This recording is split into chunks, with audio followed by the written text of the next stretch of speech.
Next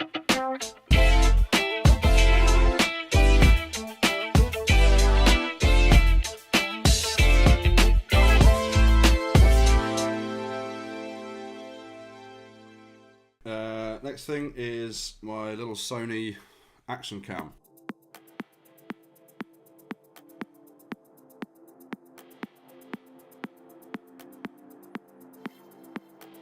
I've got the camera here, so this is a Sony X3000, very similar to the GoPro, films 4K, up to 30 frames per second, and I think we talked about it in one of our previous podcasts. The reason I went for this over the GoPro is because my bigger camera is also a Sony, and the picture profile is very similar, so it's easy to edit footage from both of the two cameras together. But you've been very impressed with the image quality from that, haven't you? I have, very impressed. Low light, it's not as good, but in daylight it's absolutely fantastic. Really can't fault it. Nice wide angle, just like the GoPros.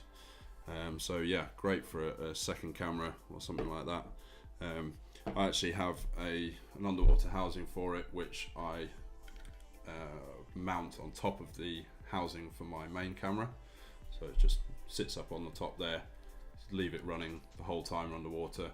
And a couple of times it's come in handy because it will catch the shot that you're not expecting or aren't quite quick enough to start recording. So yeah, very useful to have that. And yeah.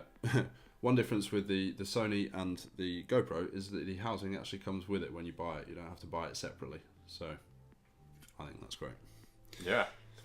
I'm still a GoPro person, I'm afraid. Yeah. I've got the GoPro 5, although I've lent it out to a friend at the moment, so I can't show you that. But I do have the GoPro Plus, is this?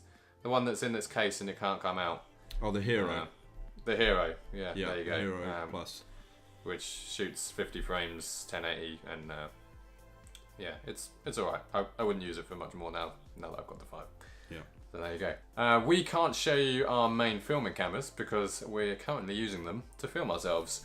But a quick mention, mine is the Panasonic GH5, which I bought earlier this year for a number of different reasons. One was that it's got the inbuilt stabilization, which is really handy, especially for handheld shots. Also, it's got quite impressive specs with the filming, so you can film 60 frames at 4K, 60 frames a second, and then it'll also do a variable frame rate in 1080p, and you can go up to 180 frames per second, which gives really nice, smooth, slow motion shots, which on our last filming trip, I think I made the absolute use of the most, capturing some slow motion footage of sharks and other things like that. Ollie, you've got the Sony? I've got the Sony. I think you filmed more in slow motion than you did in 24. Yeah, I'm the slow motion person. I'm a sucker for slow motion. Yeah. Especially when you're filming sharks. Yeah, I mean, it's really, I was so impressed with that camera of yours. That GH5 is absolutely fantastic. The picture. Yeah, wow. The thing that I was actually, that I was most impressed with, obviously this is the first time that I've really owned like a proper camera, I guess. And I was just at a film club just tonight, actually doing a talk, and this was one of the main things that I that they picked up on, is that it does a really good job of capturing color without the aid of things like video lights or a filter.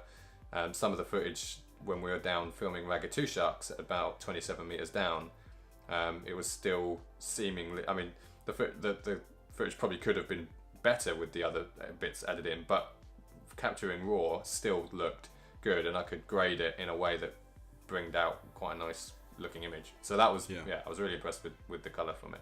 Yeah. As well as the slow motion. Yeah. And yours is the Sony AX100, which is a Sony call a handycam. It's a small video camera. It also films 4K Unfortunately, only up to 30 frames per second, 24, 25 or 30. 1080 you can go a lot higher than that, but we tend to do as much as we can in 4K, don't we, Dan? Yeah. But yes, absolutely fantastic camera, and we've got a underwater housing for it as well, which we'll talk about in a second.